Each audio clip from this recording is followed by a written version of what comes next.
Hello everyone, আজকে আমি আলোচনা করব বিশ্ব ব্রেইল দিবস সম্পর্কে। প্রতি বছর ৪ঠা জানুয়ারি বিশ্ব ব্রেইল দিবস পালন করা হয়।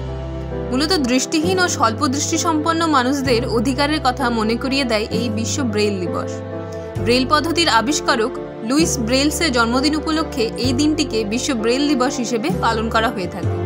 লুইস ব্রেইল জন্মগ্রহণ করেছিলেন ফ্রান্সে 1809 সালের ৪ঠা জানুয়ারি। জাতিসংঘের সাধারণ পরিষদ 2018 সালের নভেম্বর মাসে এই দিনটি উদযাপনের কথা ঘোষণা করেন। প্রথম বিশ্ব ব্রেইল দিবস পালিত হয় 2019 সালের ৪ঠা জানুয়ারি। ব্রেইল পদ্ধতি হল দৃষ্টিহীন ও স্বল্প দৃষ্টিসম্পন্ন ব্যক্তিদের নিত্যদিনের কাজ করা ও পড়াশোনার সুবিধার্থে আবিষ্কৃত একটি পদ্ধতি। এই পদ্ধতিতে 6টি ডটের সাহায্যে সবকটি অক্ষর ও সংখ্যা প্রকাশ করা হয়। এমনকি গণিত ও বিজ্ঞানের বিভিন্ন চিহ্নও এই পদ্ধতিতে প্রকাশ করা হয়।